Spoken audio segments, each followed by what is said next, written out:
Grade 12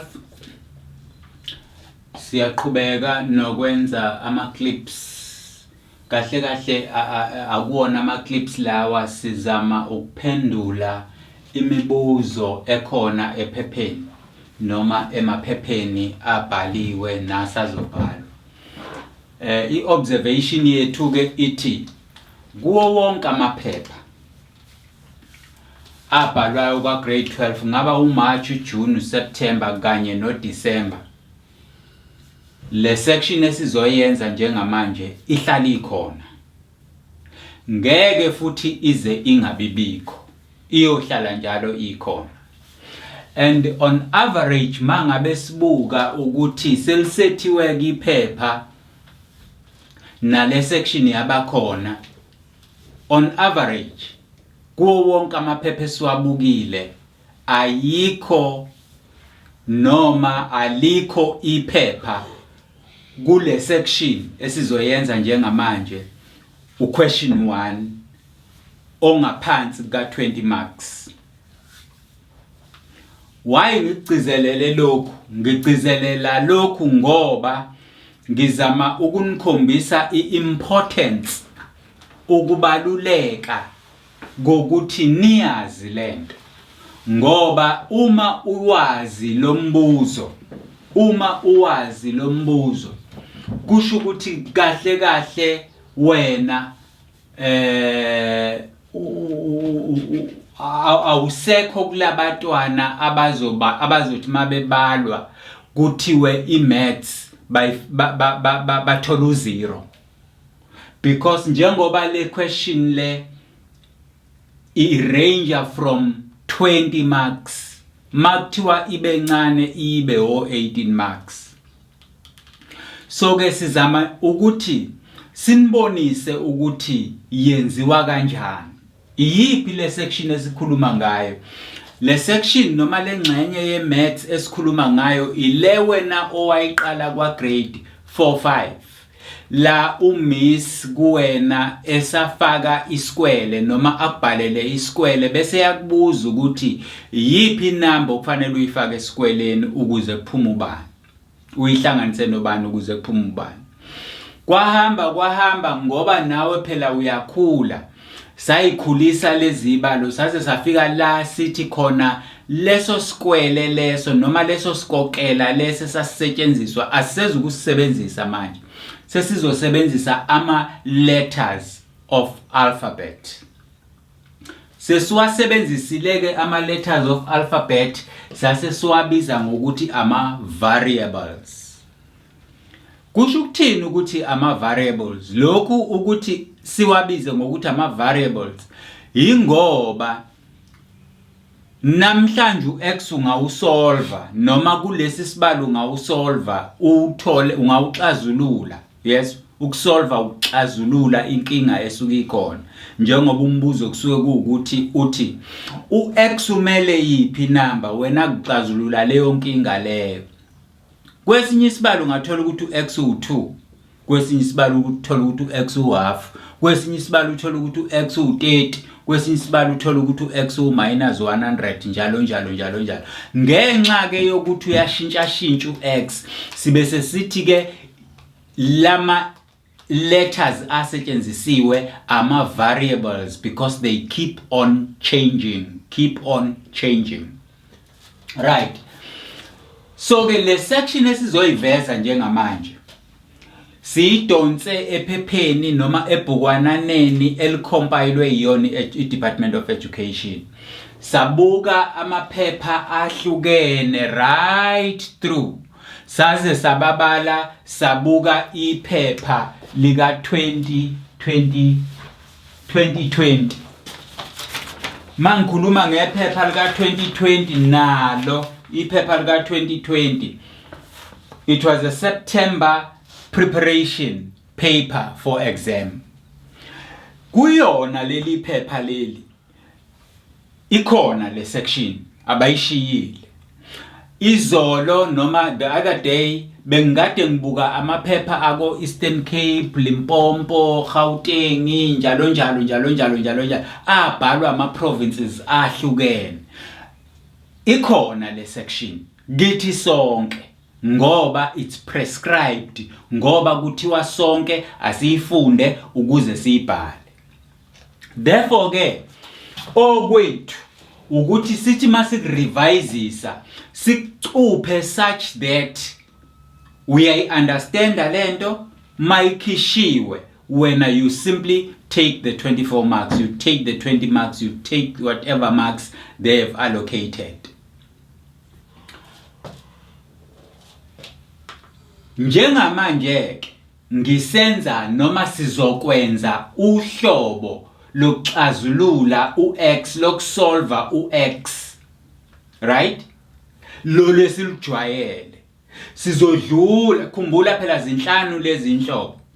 Khona solving for X by factorizing, kukhona solving for X by using a quadratic formula, khona solving for X by completing the square, khona solving for X by squaring both sides, kukhona number 5 solving for X by using a correct substitution, bese kuzoba khona number 6 solving for X and Y simultaneously. So lezi indlela eziyisithupha zokusolve X noma usolve Y noma usolve abani ngizoyiveza zonke. Njengamanje kulamaphepha at most ngisathathe indlela yokuqala, kodwa ngifuna ukunikhombisa kwindlela yokuqala ukuthi yini okufanele uyiqaphele. Asibukeke lezi ibale ezisebhodini. Mawubuka lesi asinawo ama bracket, mawubuka lesi sinama brackets, mawubuka lesi ya naso sinama brackets. Nakho ke ngifuna ukukutshela khona isibalo esisuke sesinama brackets. Uyangizwa ukuthi ngithini? Ngithi isibalo esisuke sesinama brackets sisuke sesiqaliwe ukwenziwa ngenye indlela, basuke beqalele wena bakwenzela istep sokuqala. Musa ke wena ukuscomplicator uqale phansi uthi yo remove ama brackets, because ma u remove ama brackets la uzobuyela entweni enjengale, ubuye uqale phansi into enjengale uyifactorize ubuyele kuma brackets. Athi uyayizwa lento engishoyo. Uma sesinama brackets leso sibalo sisuke sesenziwe already step 1. Imuphi step 1? Basuke sebekufactorizele. Yini ukufactorize? Ukufactorize ukuthola ifactor. Factorization is for you to find a factor. Ifactor inamba engena kwenye, kodwa ithi mayingena kwenye ingashiyi lutho. Njengo 2 ku4. U2 ku4 uyangena. Ungena kabili akusali lutho. No4 ku8, no2 ku6, no3 ku6, njalo no3 ku9, no2 ku10.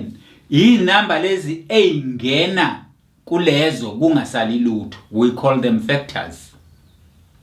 Nalapha uma sibuka lesi effect lezi namba zombili ziyama factors. Ake ngiyichaze kahle lento yama factors. Asibuke la u6 mawufuna inamba ezimbili ezingena ku6, enye u2 enye u3. U3 ku6 ungena kabili. Niyayizwa lento engishoyo? Kanti u2 ku6 ungena kathathu. Uyayibona into engiyenzayo lapha yana? U3 ma uthi 6 divided by 3 uthola u2. Kanti ma uthi 6 divided by 2 uthola u3. So u3 kanye no2 bayangena ku6 kungasali lutho. Nalapha ke into efanayo njengoba ubona lezi namba zimbili, u3 lo, u2 lo, u3 lo, u2 lo, kuyo yonke leya namba. Athi siyayibona le nto engishoyo. Right. Ngithi ke kuwena ke uma isibalo sesinama brackets sisuke sesenziwe istep sokuqala. Yini ke wena okusuke kufanele uyenze? buka ama marks eceleni. Imvamisa yezibalo ezisuke sezenziwe kanje zivamisa ukuba 2 marks. Ngoba usuka grade 12 phela wena. Right? Usolva kanjani ke? Uthatha ifactor eyodwa le x minus 2 uyilinganise no not. Right? Uphinde uthathe le u4 plus x nawo ulinganise no not. Athi uyayibona into engiyenzayo, uthatha ifactor ngayinye uyilinganise no not. Uthatha ifactor ngayinye uyilinganise no not. Nenye nayo uphinde uyilinganise no not. Asiqhubeke. Wena la usufuna banike manje u-x. So u-x wakho uzolingana usuphusha u2 ye ngale, or la u-x wakho usuphusha u4 ye ngale. Nanko ke u2 marks wakho la uqhamuka khona. U1 wala, u1 wala phaya. Because they will never give you a mark in grade 12 ukuthi ukhumbule nje ukuthi le factor iyodwa wena fanele uyilinganise no, lena iyodwa wena fanele uyilinganise no. Even ingane yakwa grade 8 grade 9 iyakwazi lokho.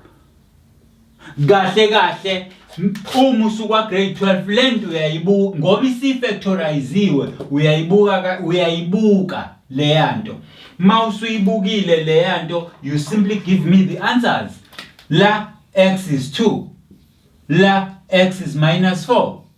Uyakubuka ubhale phansi because izinto eziningi wena usuzenza engqondweni. Angiphinde ngichaze futhi. Ngithi uma isibalo sesifactoriziwe sesinama brackets, ungaqali phansi wena uthi ufuna ukuqeda ama brackets because uzobe usibuyisele emuva. Kanti bona basuke sebekwenzele a step forward. Anti siyayizwa leyo, basuke sebekuqalele. Sibuyeke size la nakhona uthatha ifactor yakho u-x squared minus 9 ulinganise no not. Uphinde uthathe u2x plus 1 ulinganise no not. La ukwa grade 12 wena, angisho ukwa grade 12 wena, u-x wakho wala uzothi x squared is equals to 9. Uphusha u9 engale. Bese mawusufuna u-x, you then say x is equals to plus or minus the square root of 9. The square root of 9, which is 3. So plus or minus 3 is the value of x. Siyabona? Ubuyuzela nakhona uzoba no 2x, uphusha u1 engale abe u-minus 1, divide ngo2, then your x becomes minus a half. So these are values of x. Ama solutions ke lawa ka x. Izona number ezifunakalayo lezi. Ngiye ngithi ke usuyitholile ke wena lezi number. Akukuthathi ngisho second ukutest ukuthi right yini. Mangithi u-x u2 ngizofaka u2 la. Ngibe no2 minus 2. Kusho ukuthi yonke lento iba u-not. Angikhathali ukuthi le number bani. Ngisho ngaba u1 million kodwa mangiyimultiply ngo-not, u-not answer.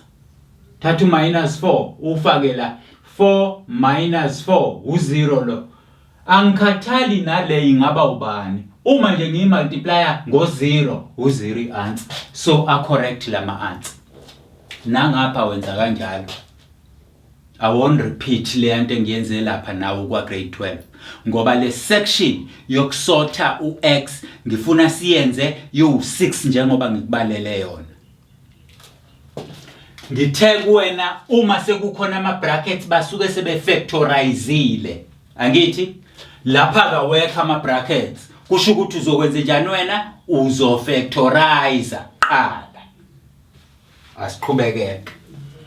sesiya factorizer. Ma factorizer you always use two sets of brackets.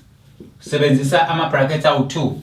Babili la ox njengoba ubona u2 lapha phezulu. Oyedwa kuzowushiya la omunye use ngale. Busuza kule number kule yokugcina. Ma usufikile kule number yokugcina, usufuna inamba ezimbili eziwu2 nje. Ozothi ma uyimultiply zikunikeza u20. 2 times 10, 20.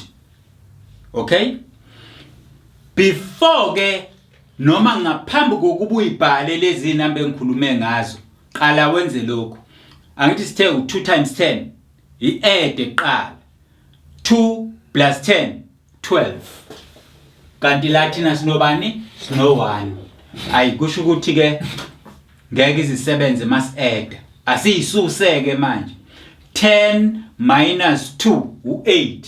Once again futhi u1 la. U8 no12 abekho abasebenzi. Kusho ukuthi ngeke. Asifune ezinye ke inamba ezisinikeza u20 ziwu2 lezi namba. 4 no5. Asi-add. Asiqale ngokuyi-times. 4 times 5 u20. Okay, 4 no5. Asiba-add-ke u9 awukho la. Asibasuseke 5 minus 4 u1 zasebenza ke lezo. Sesiyabuya ke. Sithi inamba zethu ubani? U5 kanye no4. Sesifuna ke manje ukufaka ama sign la. Hayithi yabona? Siye sibuke ke ukuthi iyiphi inamba enkulu ngaleso sikhathi. Nansi inamba enkulu. Le number kufanele ithathe uphawu phakathi nendawo. Nanto kuphawu phakathi nendawo luthathwa u5.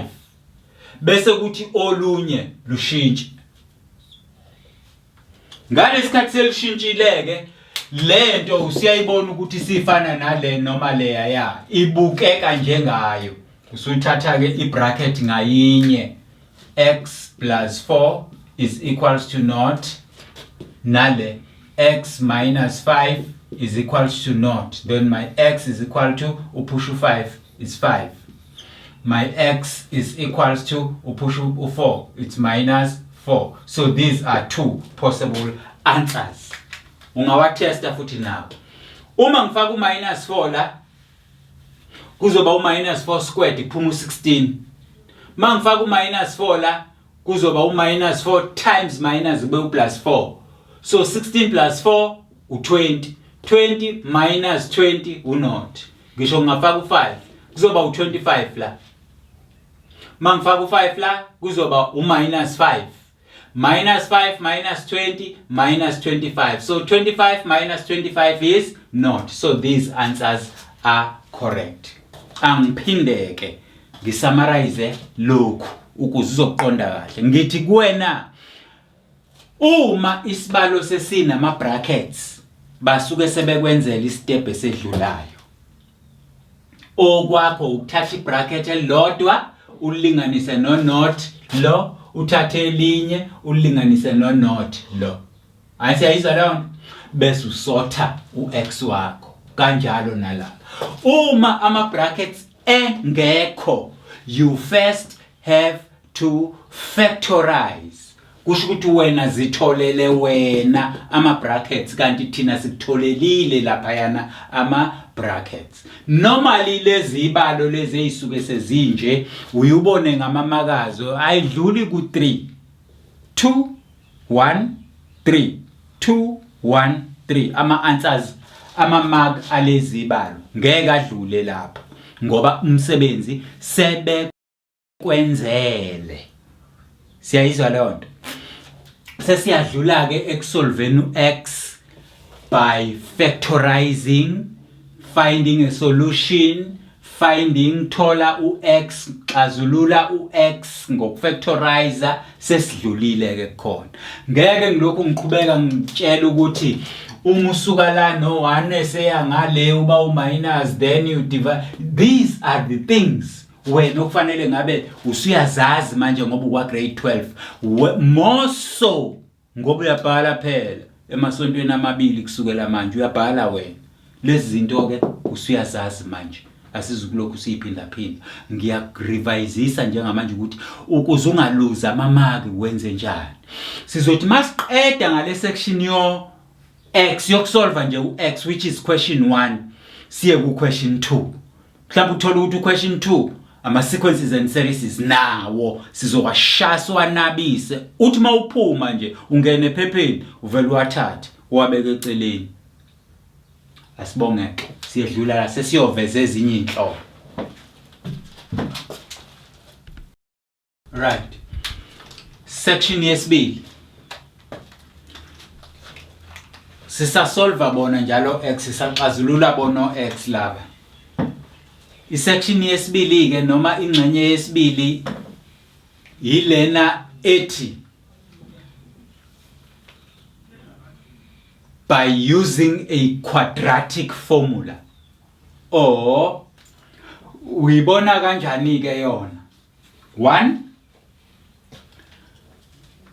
bayatshela bathi use a formula, okanye bathi kuwena round off your answers to so many decimal places, or okwesithathu ubona ngoba leso sibalo singafactorizeki.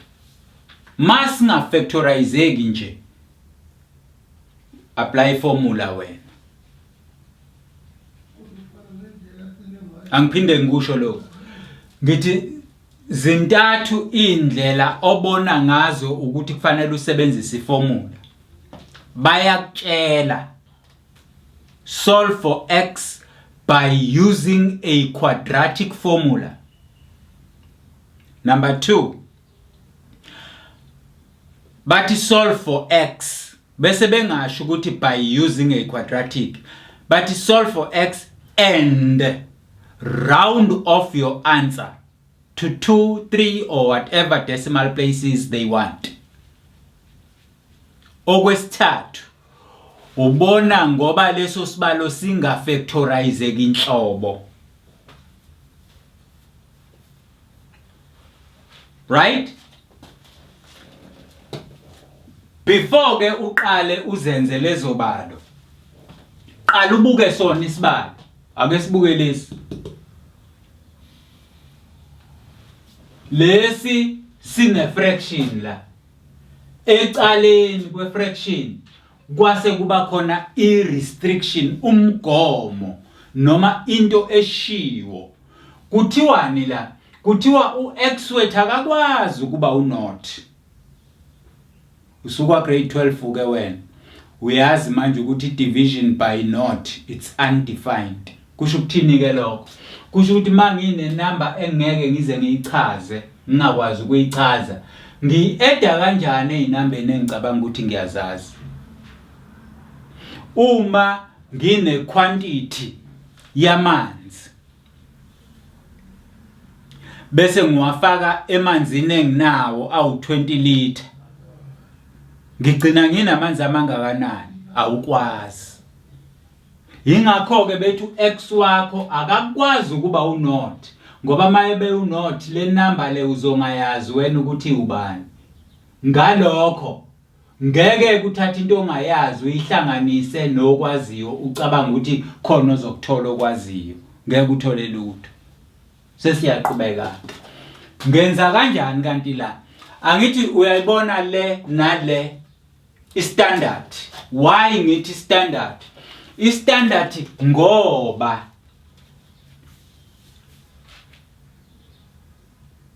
these numbers 11, 5 and 1 are divisible by 1. Athi siyayizwa lonto. Nazo zingama fraction kodwa umehluko ukuthi nje zidividwe ngo1. So ukudivide ngo1 akumshintsha 11, ukudivide ngo1 akumshintsha 5 no2 no13 kanjalo kanjalo kanjalo. Angithi? So ke le uma sizoyibhala kwi standard thina sithatha le denominator le simultiply ngayo throughout. Ngenye indlela sizoba no x times x bese kuphuma u-x squared minus sibe no x times 6 kube u6x. Kodwa mase sifike la sesiphinde simultiply ngalo x lo x uzokhanselana nalo nesimultiply ngaye bese kusala uplus 2 equals to mas multiply ngo x u0 kuyohlala njalo ku0. Le isikwi standard form njengale naleya ya. Anti siyabona le nto. Yini kanti le eyenza ukuthi sifune lezi zinto zibe kwi standard form na?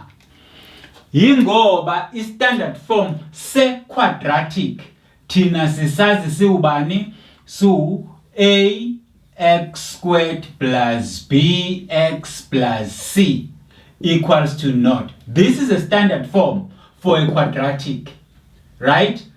Ukuze sithi mangabe sesi-apply i-formula yethu, ethini i-formula yethu? Ithi x is equals to minus ab plus or minus the square root of b squared minus 4ac all over twice a. Right? All over twice a. Iyona quadratic formula ke le esuki khona ephepheni lakho. Mawuthatha iphepha lakho lelo obuzwa ngalo imibuzo bese ulivula ngale ngemuva, you will find a list of formulas that wena kufanele uwasebenzise. I-quadratic ke nayo siyibheke ikhona lapha ya. Ikhona i-quadratic ayikwazi ukungabe ibikho. Nansi yaphezulu qalwe ngayo, nansi yaphezulu kuvele kwaqalwa ngayo nje. So ke ube wena usuvula la uyithathe uyibhale phansi njengoba sesenzileke. Bese sithatha i-standard sisiqhathanisa nalesi standard esingenhla. Bese siyabuka ukuthi eduze ka x squared khona bani? U1, kusho ukuthi a wethu u1. Eduze ka x khona bani? U-minus 6, kusho ukuthi b wethu ubani? U-minus 6. Lapha ekugcineni u-c u2. Anti siyayibona leyo nto. So sizothatha lezi ya number ke sifake kulezo ndawo la. Ungalenziki iphutha. Uthathe lo 2 uzofaka endaweni ka b, uthathe lo 6 uzofaka endaweni ka c, uthathe lo 1 uzofaka, yebo, faka ngendlela yakho njengoba ubona ngiqondanisile nje, ngiqondanisela ukuthi ubone ukuthi yini engena kuphi. So we do. Sesiyabhala minus, nanku minus enginawo. U-b wami u-minus 6, sengithi minus 6 plus or minus the square root of, now omunye u-b, now yana u-6, minus 6 all squared minus 4. Now a wami u-1, sengifaka u-1 la. Now c wami u-2, sengifaka u-2 la. Lento yonke sengiyidivide ngo-2 times a wami ubani u1 lapha ya. Lento ke suke sizokunikeza i-answer njengoba injalo bese ngenza abakushilo ke bathi angikwenze. Bese ngenza abakushilo ukuthi angikwenze. Ake siqhubeke ke simultiply. La nala kusinikeza u6 o positive. Kusinikeza u6 o positive. So it is 6 plus or minus the square root of la u36 minus 8. Cabanga ukuthi abantu bayayibona. Angithi la u6 squared minus 4 times 2 u8 lo. So 36 minus 8. 36 minus 8 is 28.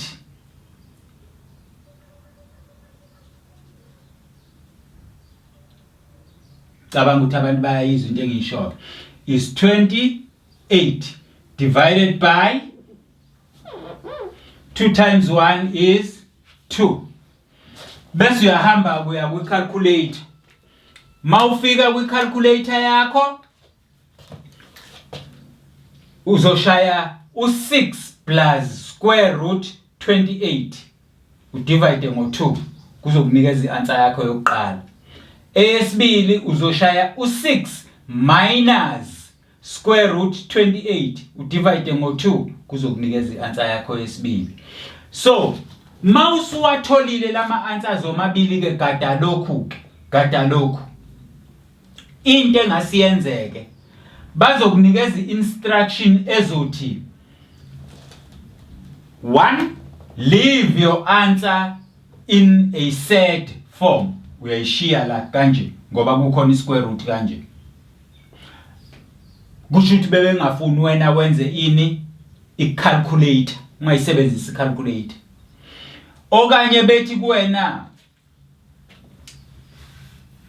leave your answer or round off your answer to 2 or 3 decimal places. Yilapho kozothi khona mawusuthi 6 plus busushaya le yanto izokunikeza idecimal.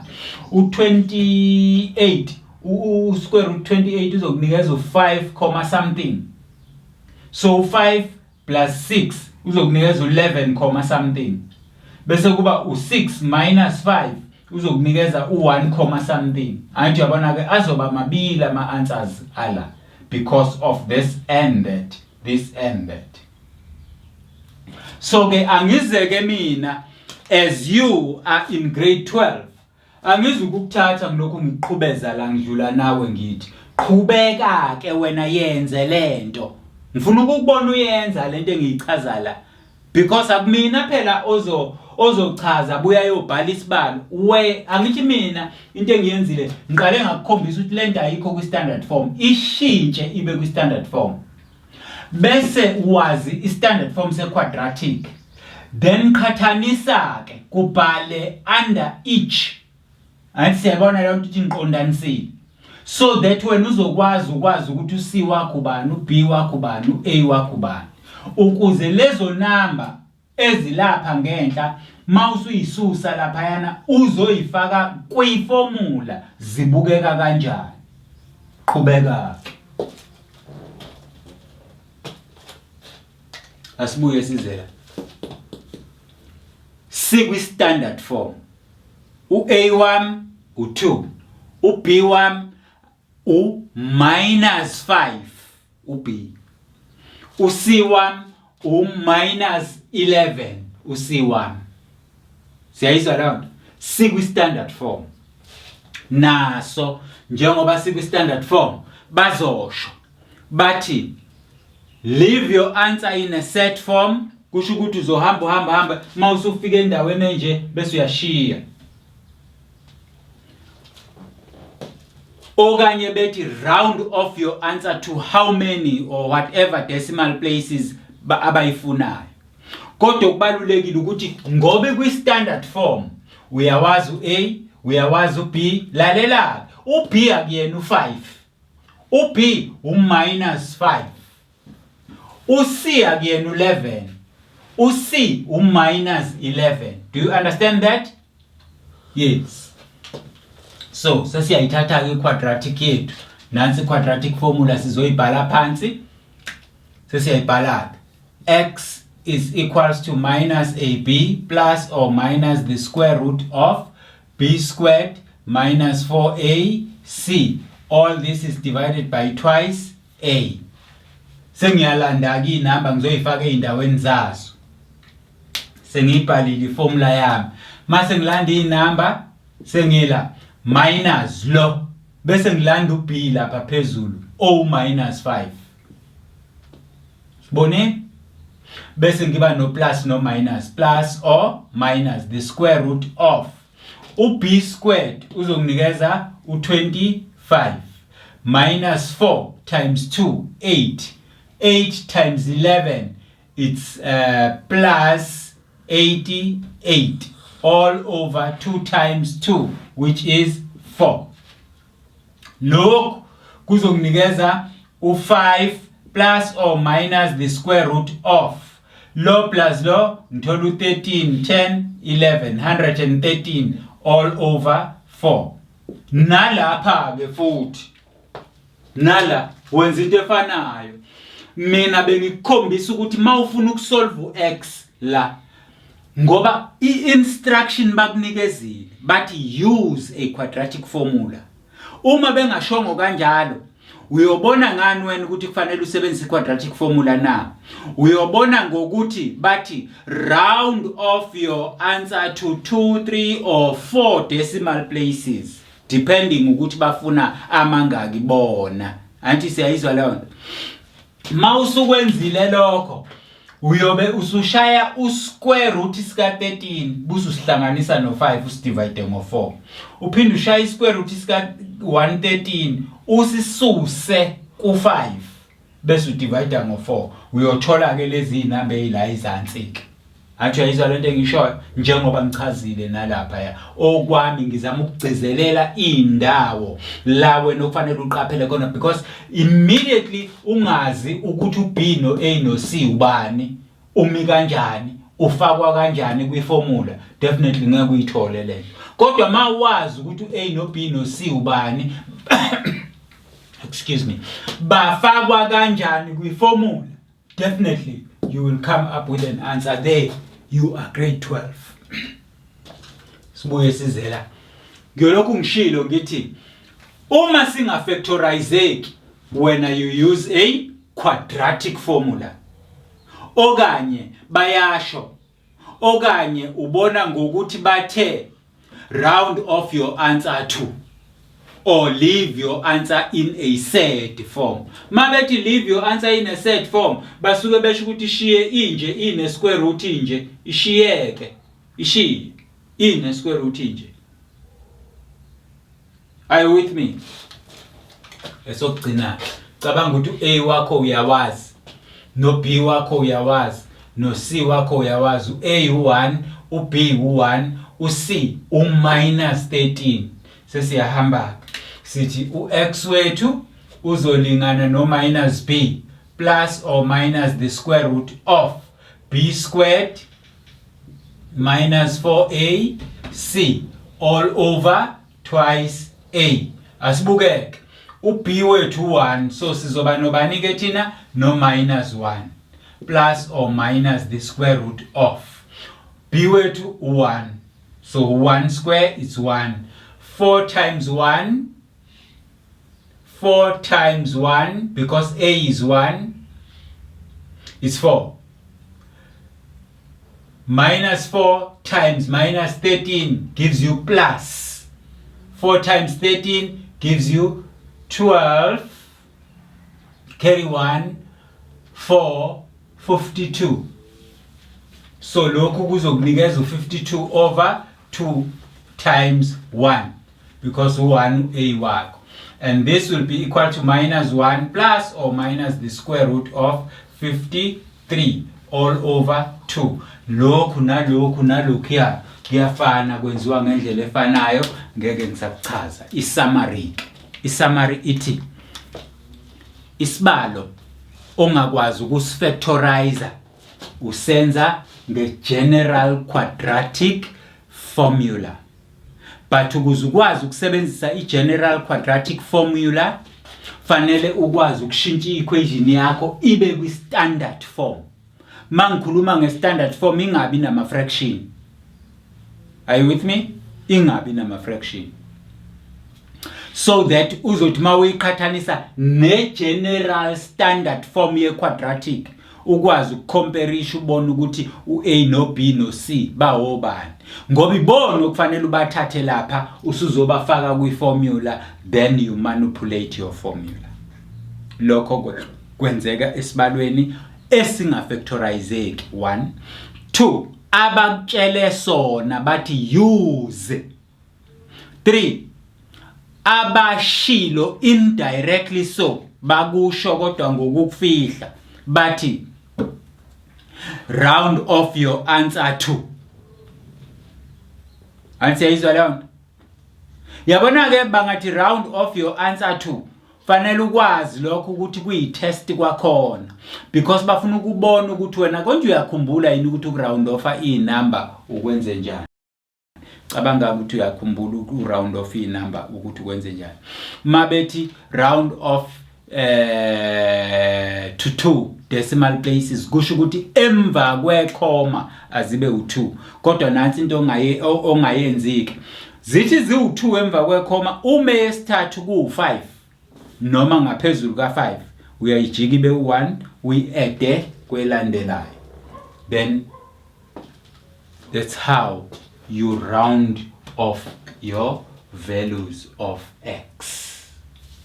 Le bekuyingxenye yesibili yokusolve x. Sesiya kweyesithathu.